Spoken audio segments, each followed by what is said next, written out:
So you say Maya Angelou is one of your biggest influences. How so? Maya Angelou, I read her book, I Know Why the Cage Bird Sings, when I was in high school, and it's still a book that's in my collection. She took me into her world. She literally took me into her world, and I was able to see every word. I was able to see every picture that she was painting very vividly. And I was inspired by the fact that she was so candid and honest and real when she told her story. I never thought that I would actually be talking about Maya Angelou now, but to actually say that I've read her work and that her work has inspired me to be a better writer. She did that for me in ways that I wouldn't even imagine. Okay, awesome. All right, so a little bird told me that you are a singer. So who inspires you as in the music world as a singer?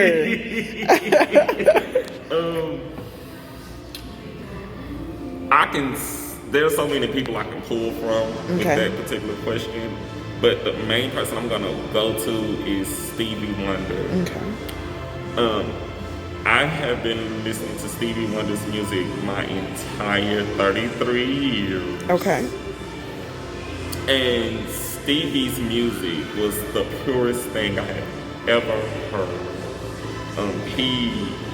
It seems like he knew what to give in his music. It was never too much. It was just enough. The emotion that he connected with his lyrics. You can listen to a Stevie Wonder song right now and go into a place where you were when you heard that song. Or it just ties itself together to even the current state of the union for Black people. It's very relevant, it's very real. And Stevie has this thing where he sees colors. And when I discovered that he saw colors, that inspired me more as a singer and as an artist, because I never knew that he had that type of thing going on in his head where when he heard sounds, he saw colors. And I was like, that is so wow. Stevie has with him being a blind artist. Yes. Stevie inspires me to keep getting up and singing every day. Okay. So he loves Stevie Wonder, and Stevie is one of my favorite artists as well. We actually have a 45 over in the exhibit that has Stevie Wonder's song on there. Yes, we're gonna check it out. We're gonna check it out soon because we're gonna look at his exhibit, his photography exhibit on the wall. So that'll be something that we look at a little bit later. And this is just a glimpse of his work, a collaborative work that he did with Jonathan Morris. All right, we're gonna move on. So, what experience has changed you as an artist? It could be good, it could be not so good. If it is good, then how do you use this to your advantage? If it's not so good, then what did you learn from it? And you can take it bit by bit. You don't have to answer it all at once, but just give us a little, I'm gonna start with this. I lost my father when I was 23. And I was a freshman in college, just trying to figure out what my journey was going to be at that particular time. And losing him started me on the path to finding what my purpose was, what my calling was. And I took that energy, I took all of that, and I wrote that into every one of these books. All of the energy, all of the love, all of the hurt that I experienced at that time. I wrote that into every one of these books. That particular journey was one of the hardest journeys I had to go through, but I'm actually in a state of mind now, because it's 10 years now since he's passed. And now looking back at life, if that didn't happen, I probably wouldn't be here now. He was one of my biggest supporters. One of your biggest supporters. One of my biggest supporters. So I know that that had to take a toll on you and affect you. But at the same time, you were able to pull it into one of your works. And one of the gentlemen that's on the exhibit, one of the greatest romantic black French authors, was Alexander Dumas Père. And he used his father's experience to romanticize. He used it in his work. So I can draw that connection between you as a writer and Alexander Dumas as a writer. I think that is good. That is good. All right. Did you want to add on to that? Yeah. Okay. There was a number of experiences that I can pull from. And I've literally pulled everything I've dealt with in my life. There was a particular point in my life where I was homeless for 3 months. And while I was homeless for 3 months, I spent a lot of time writing this book. I was living in the Salvation Army here in Shreveport at that particular time, and it wasn't that I was, I chose to be homeless. I had made a conscious decision at that particular time to say, don't lean on someone, lean on yourself. And during that time, I was still going to college, I was still working 2 jobs, and I was working on this book. With this book, I wrote in my moments of me being dealing with homelessness. I wrote that into this book because it was so relevant and it was so real. And I didn't even know how I was able to tie it in at that particular time, but I was actually able to write it in. And I felt like that made this story so much real. I feel like it gave it a different energy. I feel like it gave it a different depth, that when people actually are able to read it, they wouldn't know if it was real or not. But for me being the person who is telling this story, I know that it's real. And I want other people who are actually dealing with homelessness to understand that it's not what you're going through, it's how you get through it. It's really about how you get through it. It's really about taking it with ease and handling it with grace and with care. And not losing yourself in those moments, but really being able to connect with other people on a real level and really being honest and genuine and fluid and just being you. Being there. Okay. All right. So the next question is going to be, how would you describe your artistry? And with this being said, literature, you as a literary artist, in order to illustrate the African American experience in America and as a community. So we want to hear about that. That's a great question.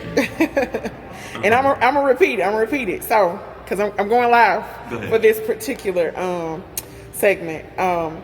So, how would you? And we're here with Jrayis Deyond. He's our featured literary fiction artist, singer, model, and he's here with us today. And we are basically interviewing him. We are upstairs at Art Space in the Blackout exhibit. And we have posed this question to him. How would you describe your artistry in order to illustrate the African American experience in America and as a community? That's a good question. I'm going to be blunt, very blunt. I am a proud member of the LGBTQ community as well as a black man. So I take this as a moment of we have to really be adamant about what's going on in the world around us. We have to be able to take the issues that are so near and dear with us losing people of color to police brutality, people in the LGBTQ community who are being victimized. I wanted to be a voice for those people. They are me, I am them. And I want us to be able to be seen in a light where we're not being distorted or jaded or spat upon by society. I felt like it was my duty and my God-given rights to tell people to stand for something. You have to stand for something. If you stand for something, you can't fall for anything. And we have to be people of integrity within our community. We have to want to see other people who look like us, no matter who you are, black, gay, or straight, to want better, not only for yourselves, but for your community, for your family, for the future that's coming. All right. So, for this segment, stay tuned for our Facebook followers. Stay tuned because we're going to go live shortly and see his exhibit that is going to be on display, that is part of the display at the Blackout exhibit. All right, so next question. That was for that. Next question. That was really good. Really, really good explanation about your perspective today, the African American experience, national and local and global, because you never know who you might inspire. And I think that you are a great inspiration to our community, to all of these communities that you have just named. All right, we're going to move on to our next question. What role do you think the artists have in society? And you kind of just really named it, but on a specific level. So we're going to go to a general level with this question. What role, and the question is, what role do you think the artists have in society? That's a really good question. I would say this. We all have a voice. Whether it's our art, whether it's our songs, whether it's our poetry, whether it's a play that you do in your local community. We all have a voice. We all have to be able to lend our voice to the world, to let the world know that regardless of what's going on, you can still be able to be you and to share your experiences with people and let them know that, hey, I know that feeling. I've been there. I'm living that right now. That's something that I'm dealing with currently. And me as an artist, I want to inspire, entertain, motivate, and educate people to a world that they may not understand, a world that they may not come from. And really just being in a space where I'm totally free. I'm totally unapologetic about who I am and what I do. And I want to see that with other people, to see them be totally unapologetic and free in who they are and what they do. Awesome. So you heard it. He is challenging you to be unapologetic in everything that you do. All right. So my next question, and I know that this is kind of weird, but not weird, but we're artists. So if you were to have any superpower, then what would it be and why? Think about that. If I had a superpower, what would my superpower be?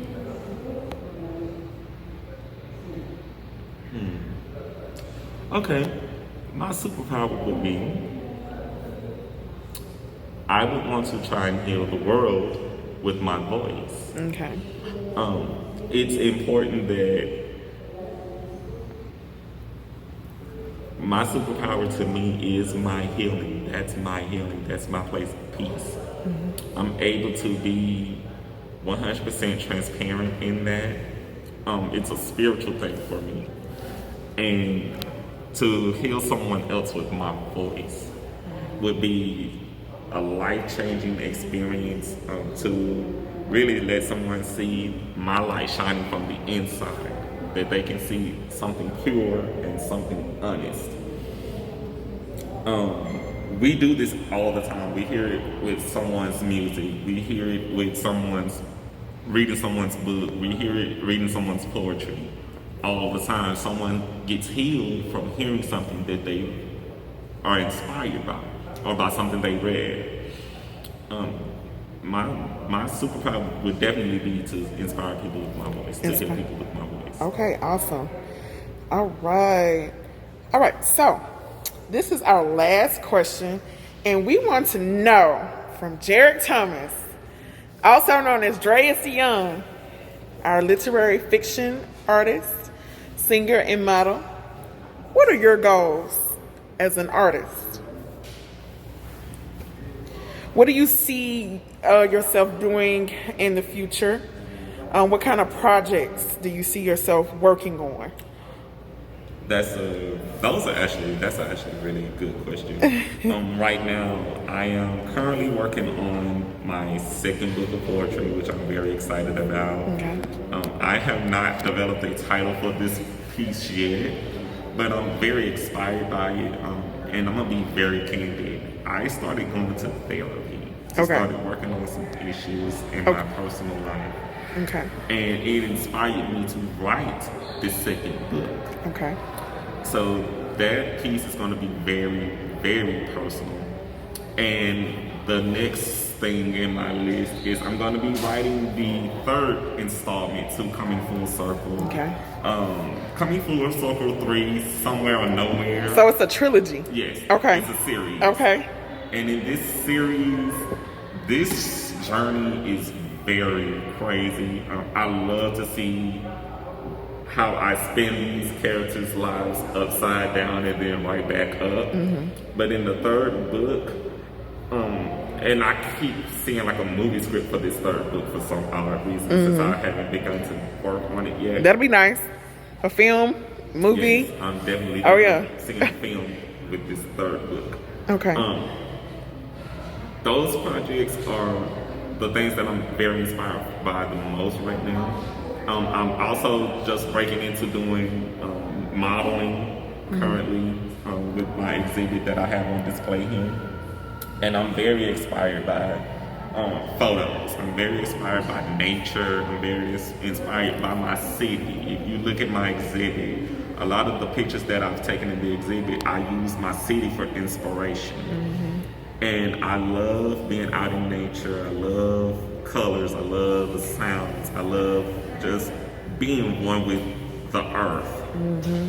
So those are the projects that I'm currently working on, and that's current right now. All right, so you've heard it.